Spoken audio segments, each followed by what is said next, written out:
idza lam yatagoyar, dengan catatan mayit itu belum berubah, artinya belum bau atau anggota tubuhnya belum rusak. Nah, jadi yang pertama, penyebab ketika mayit sudah dikuburkan kemudian wajib digali lagi, pertama karena untuk dimandikan, itu pun jikalau sudah tidak bau, artinya belum berubah. Sehingga mafhumnya ketika mayit itu sudah berubah, dari segi baunya udah bau atau dari segi anggota tubuhnya udah rusak, maka itu nggak usah, nggak wajib. Yang kedua, wajibnya menggali kuburan itu yang kedua litaujihihi ilal kiblat, yaitu untuk dihadapkan ke kiblat. Ini pun sama, makanya lihat di dalam syarahnya Ustaz Dadit, yajibu nabsyuhu i dalam yatagoyar aidon. Paham ya? Jadi wajibnya menggali kuburan untuk dihadapkan ke kiblat mayit tersebut apabila memang mayit itu belum berubah. Artinya belum bau atau tulang-tulang itu belum rusak. Nah, Imam Saubari mengatakan gini, ida dufina mustalaqiyan wa wajhuhu liqibat bi ankana. Nah, rijlahu ilaiha maka wanubisha malam yatagoyyar wa wal mu'tamad. Saat ketika mayit dikuburkan dalam keadaan melentang, lihat. Saat ketika mayit Ustaz Radit dikuburkan dalam keadaan melentang itu gini. Melentang itu gini. Seharusnya mustaljian. Seharusnya kan mustaljian itu paham enggak? Miring dikit tuh. Kalau ini kasusnya melentang ini kepala, melentang. Kemudian wajahnya menghadap kiblat seperti kedua kakinya itu ke kiblat, maka secara qaul mu'tamad itu harus digali. Tetapi dengan catatan malam yatagoyyar, selama belum berubah, artinya belum bau atau tubuhnya masih utuh. Oke. Yang selanjutnya walil mali ida dufina ma'ahu. Yang selanjutnya wajibnya mayat yang sudah dikubur digali lagi karena ada benda atau harta. Nah, wajibnya digali mayit yang sudah dikubur itu ida dufina ma'ahu, dengan catatan Ustaz Zadid, harta itu terkubur dengan mayit tersebut. Paham ya? Harta tersebut terkubur dengan mayit tersebut. Maka di situ ada kewajiban untuk apa? Untuk digali lagi. Seperti ada apa? Khotim. Khotim itu apa? Cincin, au goirihi atau selain cincin. Itu. Kemudian bil ikhtisar untuk terhadap kita main kesarah, lihat di sini. Misalnya lau dufina pimagsubin min ardin aw saubin wa wajada ma yudfanu au yak apa itu?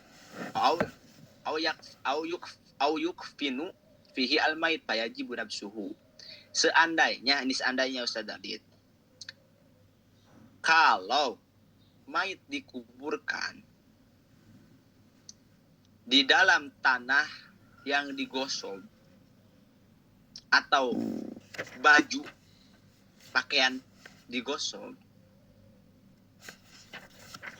seperti contoh ya kain kapan dan lain-lainnya lah, maka di situ wajib untuk digali. Ini intagoyaro, sekalipun sudah berubah. Contoh, antum meninggal nih Ustaz Radit nih, kemudian antum itu memakai pakaian yang digosok, atau antum itu dikubur di tempat yang digosok. Itu bukan tempat antum, tapi tempat orang lain. Paham ya? Paham gak Ustaz Adit? Nah, Ustaz. Nah, maka saat ketika ahli waris antum mengetahuinya, maka wajib itu harus digali ulang. Sekalipun sudah berubah. Artinya sudah bau atau sudah rusak tulang berulangnya. Oke ya, jadi yang ketiga, penyebab daripada wajibnya mayit digali kuburannya itu kalau ada harta yang terkubur dengannya. Walil mar'ati idza dupina janinuha ma'aha wa amkanat hayatuhu.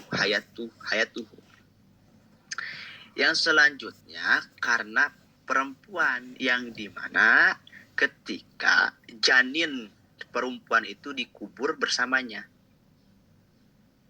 Amkanat hayatuhu wa amkanat hayatuhu, dan orang tersebut atau perempuan tersebut itu ada kemungkinan untuk hidup. Seperti bagaimana di ayakuna lahu sitar ashur fa'aksar.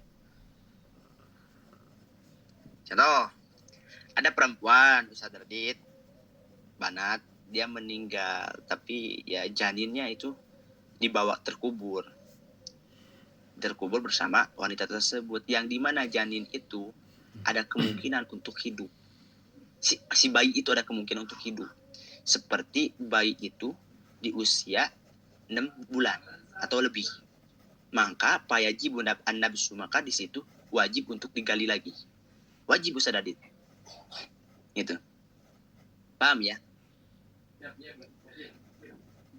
Dan li'annahu yajibu syakku jawfiha qabla dan wajib untuk dibelah perut daripada si wanita sebelum dikuburkan. Hati-hati Ustaz Adit, saat ketika antum dipercayai atau banat antum dipercayai untuk tajhizul mayit, untuk mengurusi mayit. Kemudian ternyata itu ada ibu-ibu yang dimana meninggalnya itu dalam keadaan kandungan, dan kandungan itu udah 7 bulan, 8 bulan, hati-hati, jangan langsung dikubur. Paham Ustaz Adit? Paham banat? Artinya ya wajib sebelum dikuburkan harus syak jopi. Ada gak antum itu syaratnya Ustaz Adit? Nah, Ustaz, ada. Nah, syak itu dibelek, atau kalau sekarang itu ditesar kayak gitu nah. Paham ya? Nah, itu 4 penyebab wajibnya mayit digali lagi. Yang sekarang akan membahas hukmil isti'anah, membahas hukum meminta pertolongan. Nah, hukum meminta pertolongan, al-isti'anah tu arba'un khisal, itu ada 4 ya. Ada 4 hukum. Jadi, meminta pertolongan itu ada 4 hukumnya. Pertama, hukumnya mubah. Apa itu mubah? Mubah itu adalah sesuatu yang diperbolehkan menurut syarak. Itu mubah. Wa khilaful aula, yang kedua khilaful aula. Apa itu khilaful aula? Khilaful aula itu yaitu bertentangan dengan yang lebih utama. Yang ketiga apa? Yang ketiga hukumnya makruh. Makruh itu apa? Makruh itu adalah yang dibenci tetapi gak haram, yang dibenci oleh syariat. Yang keempat hukumnya wajib. Itulah hukum meminta pertolongan Ustaz Adit, itu ada 4. Gak lebih, ada 4. Pertama mubah. Pal mubah. Adapun hukum meminta pertolongan, hukumnya mubah itu seperti hiya takribul ma'i. Seperti Ustaz Radit meminta tolong untuk mendekatkan air. Artinya apa? Ihdo ya, atau artinya au ihdaruhu, yakni untuk meminta untuk menghadirkan air. Nah, itu hukumnya mubah.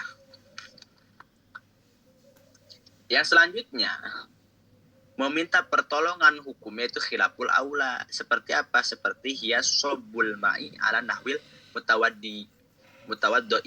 Seperti Ustaz Radit mengocorkan atau mengalirkan air terhadap seumpamanya orang yang wudu.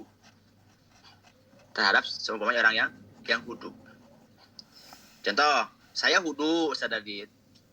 Kemudian antum mengocorkan air terhadap anak. Nah, anak meminta tolong terhadap antum.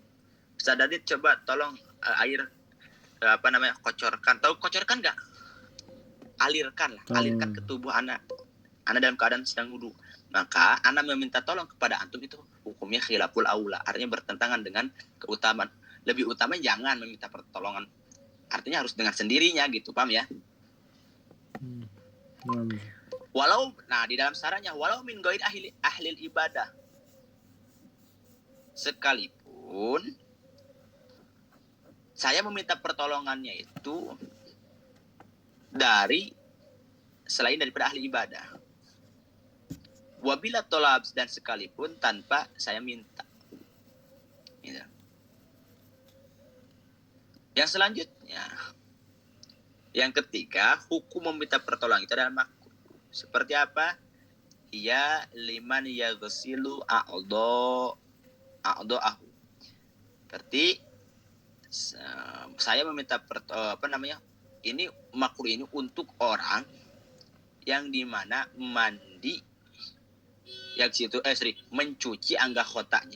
mencuci anggotanya. Maksudnya bagaimana? Maksudnya gini. Ketika seseorang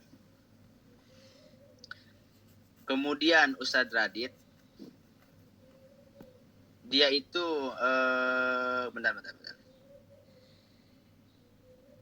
Oke. Saya mencuci anggota saya. Nah, mencuci anggota saya. Yagsil ya. Ini. Seperti walau kanal muayyan amrod. Ya, ini amrod itu berarti adalah, tahu gak amrod antum Sadadit? Banat, amrod itu lelaki yang cantik, ganteng, tapi gantengnya melewati sehingga cantik gitu. Itu amrod. Oh, nah, begitu. Makanya amr itu wahwa man batoa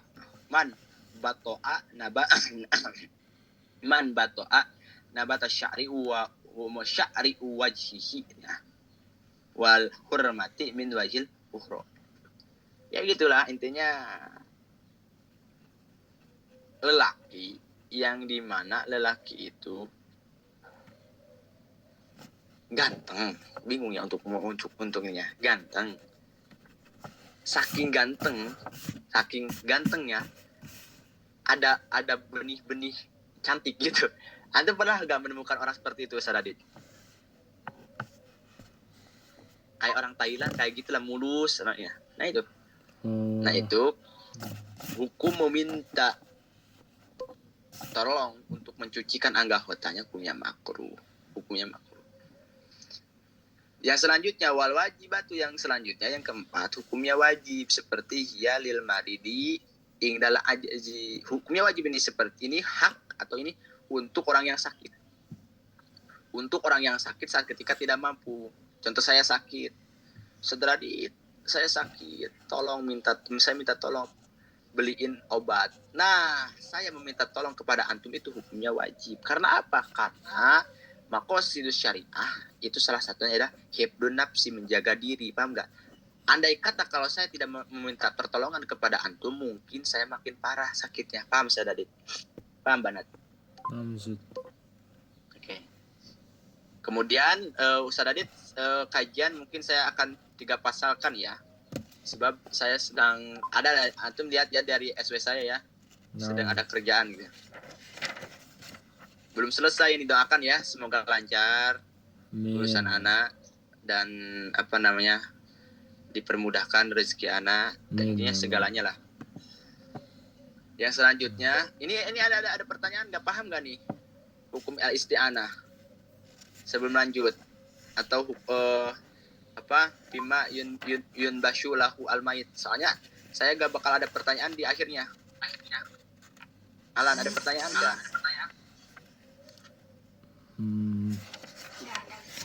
Nggak ada, udah paham berarti nggak ada itu, nggak ada udah paham atau gimana? Udah paham ya? Udah paham. Oke, Sadadit ada gak? Bentar. Nggak ada, Zat.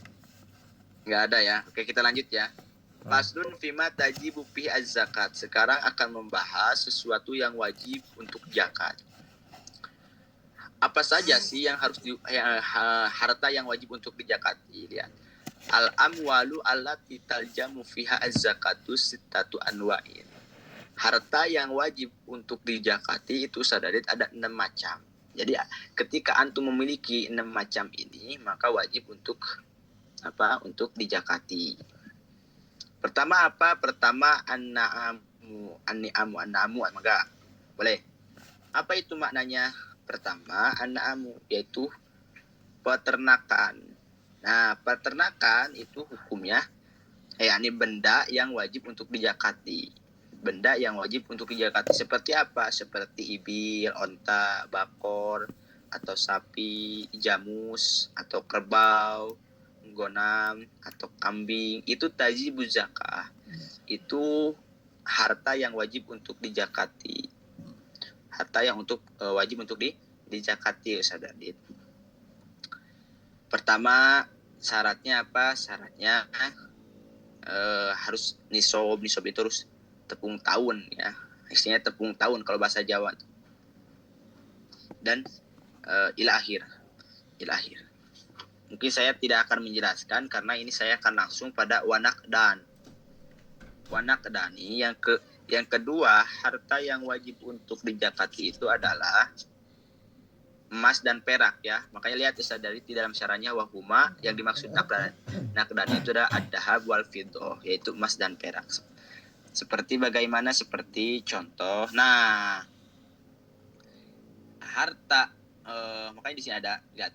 Wala zakat tapi zahab hatta yablugo. Antum ada ya di dalam syarahnya Sadadit ya? Nah, Ustaz. Antum catat ya. Wala zakat tapi zahab hatta yablugo 20 dinaron. Tidak ada, artinya tidak wajib zakat di dalam emas sampai emas itu sampai 20 dinar. Ya mungkin lah 82 gram lah. Nah, adapun sudah sampai terhadap 82 gram, maka di situ ada kewajiban untuk mengeluarkan zakat. Jadi yang kedua yaitu nakdani, isinya adalah emas dan perak. Seperti beli emas antum banat, kemudian emas itu sudah nyampe pada 82 gram, maka di situ antum ada kewajiban untuk mengeluarkan zakat. Wal muasyaratu, dan harta yang wajib untuk dizakati itu adalah tumbuh-tumbuhan ya. Muasyarah itu tumbuh-tumbuhan. Seperti antum menanam tumbuh-tumbuhan apapun itu, kemudian mendapatkan hasil yang dimana hasil itu sampai pada nisob ya. Nisob nisob itu bukan tepung tahun. Nisob itu yakni harta yang sampai pada batas untuk wajib zakat. Kalau tepung tahun itu haul istilahnya. Contoh seperti bagaimana? Seperti banat menanam tumbuh-tumbuhan, kemudian hasilnya itu terhadap estimasi atau volume, atau menyentuh pada volume yang dimana untuk wajib zakat, maka di situ harus mengeluarkan zakat. Karena apa? Karena tumbuh-tumbuhan itu merupakan harta yang wajib untuk dizakati.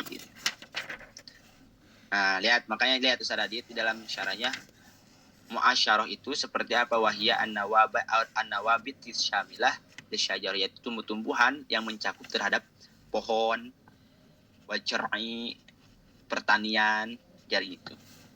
Itu ya. Ila akhir. Selanjutnya, wa amalut tijaroh, yang keempat. Yang atau benda atau harta yang wajib untuk dizakati itu adalah harta dagangan. Nah, yang jadi pertanyaannya Ustadz, andai kata nih semuanya seperti nakdan dan muasyarah dan amwal tijaroh sudah sampai pada nisab, yang wajib untuk dikeluarkan zakatnya itu berapa? Wajibuha rubu musyrin musyrik kimati urudil tijar. Ini untuk di dalam bab tijaroh ya, artinya di dalam harta dagangan. Nah, wajibnya untuk mengeluarkan zakat itu 22,5% dari nilai benda dagangan atau harta dagangan. Contoh, antum mendapatkan nilai atau laba lah istilah katanya itu, dan sekitar 84 juta. Maka Ustaz Adit, 84 juta itu yang wajib untuk dikeluarkan zakatnya ada 2,5%. Jadi berapa Ustaz Adit? 84 juta, 2,5%-nya berapa berapa juta? Contohnya berapa juta berarti?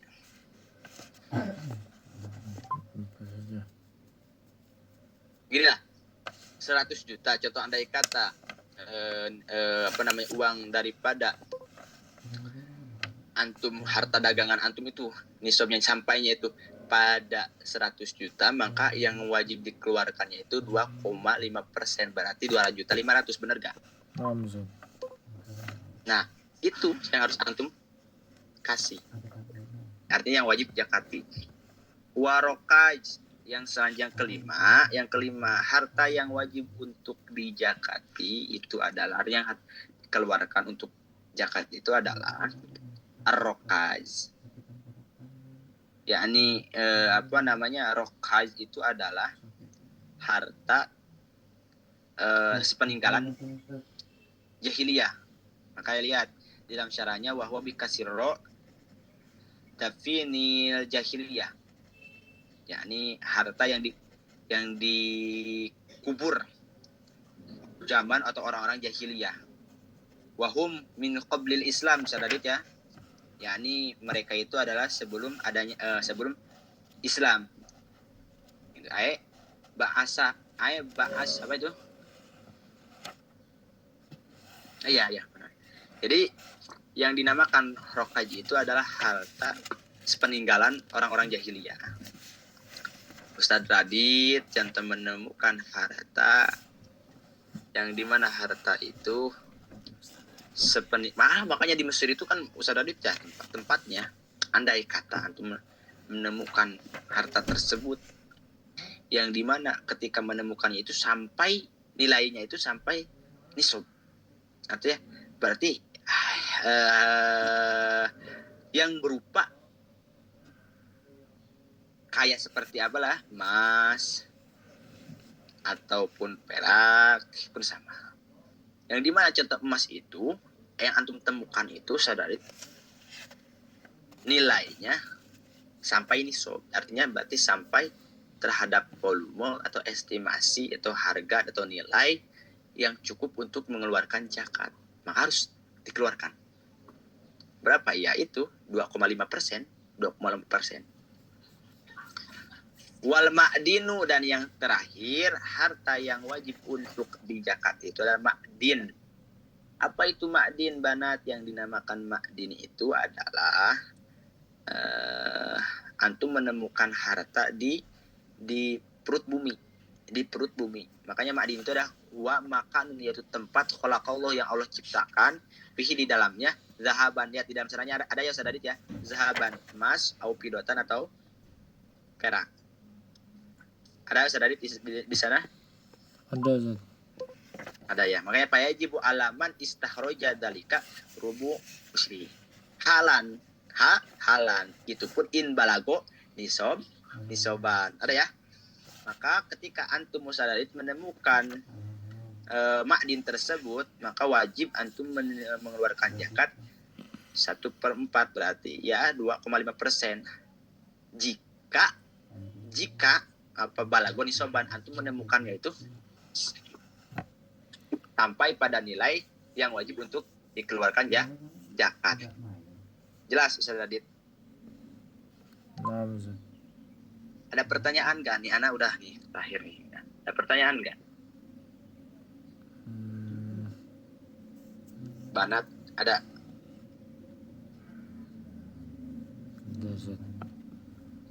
Hafiz, Makan. Yang nomor 6 Ustaz. yang nomor 6 Al-Ma'din itu ya. Yang menemukan harta di perut bumi, maksudnya di jalan gitu. Bukan, ya seperti kayak termasuk di tambang emas. Ini yang dinamakan ma'din itu kan makanun, bahwa makanun khalaqallahu fihi zahaban, yaitu suatu tempat yang dimana tempat itu Allah ciptakan, di dalamnya berada atau terdapat emas dan perak. Ya kayak kalau di Kalimantan itu ada di ke perut bumi masuk ke perut bumi. Paham nggak? Kalau nggak tahu nih untuk sekarang nimbah apa namanya itu? Yang masuk ke dalam itu. Tambang, Zat. Tahu nggak? Apa? Pertambangan berarti khusus yang nyari-nyari emas itu ya Ustaz. Nah, betul. Itu kan masuk ke bumi ya kan? Nah, Ya kan mencari emas itu kan ada dengan cara didulang, tahu nggak didulang? Apa ya dulu? sampai masuk ke dalam biasanya gali itu biasa. Enggak, didulang itu. Tahu nggak didulang? Apa, Zat? Enggak. Didulang itu contoh antum di kali atau di sungai. Kemudian antum menggali tanah, kemudian dimasukkan ke ember. Antum dulang. Coba antum cek aja di YouTube dulang emas. Nah, ada dengan cara tambang, yaitu masuk ke perut bumi. Jadi ada dua. Jelas? Nah, Paham nggak, Ustaz Radit? Zat. Berarti ini, Zat, untuk apa namanya? Semua zakat ini nisabnya berapa tadi, Zat? Sama Ya. 1,4 artinya 2,5%. enggak, maksudnya kita Yang wajibnya. batasnya kita mengeluarkannya itu, Zat, berapa, Zat? Mencapai nisabnya. Maksudnya? Mencapai Ya, kalau emas itu 84 atau 82 gram. Intinya emas itu 20 dinar. Kalau diestimasikan 20 dinar itu sekitar 84 gram lah. kalau yang lainnya, Zat, kayak ternak gitu, kayak tijaroh, Nanti tumbuh-tumbuhan. peternakan tuh kayak seperti kalau domba itu, kalau nisabnya itu kalau sampai 30, maka satu domba dari itu. Tumbuhan, Zat? Nah, tumbuhan itu nanti biasanya dikiaskan sama harta perdagangan. Harta dagangan pun sama kan? Nah, harta dagangan itu pada emas kalau nggak salah di ininya, Oh, dikiaskannya. nah, Zat. Ada pertanyaan nggak? ya yang nomor 2 ini tadi sampean bilang 82 gram. Barusan 84. Iya, jadi ini keistilapan ya, seperti dalam jarak kosor itu ada yang mengatakan 82 km, ada yang mengatakan 84 km. Mana yang harus ambil, Ustaz? Makanya Katanya gram tadi. apa? Yang nomor 2 yang emas sama perak katanya gram. Iya, gram. Oh, berarti antara 82 dan 8. Ya, minimalnya 82.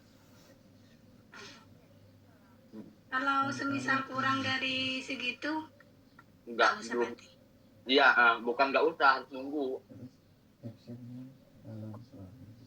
Berarti Kalau artinya semisal- belum sampai ini soal. Kalau semisal punya tapi nggak sampai gitu, gimana itu Ustaz? Nggak apa-apa meskipun nggak ngasih. Nggak apa-apa. Oh, Yang antum catat, ini emasnya emas selain daripada perhiasan ya. Kayak sekarang itu emas antam. Nah itu kan emas antam itu kan per tahun itu kan naik ya. Nah seperti itu. Ada pertanyaan lagi? Kelas. Oke. Jadi anak tutup ya, soalnya anak mau biasa mengemandoran. Nah, Zat. Terima kasih Ustaz Adit semuanya. Terima kasih banget ya. Semoga bermanfaat ilmunya dan bisa diamalkan. Amin. Terutama doakan anak ya, semoga dilancarkan lah segala urusan anak, Amin. dipermudahkan oleh Allah Subhanahu Wa Taala. Wabillahi taufiq wal hidayah. Wassalamualaikum warahmatullahi taala wabarakatuh. Waalaikumsalam.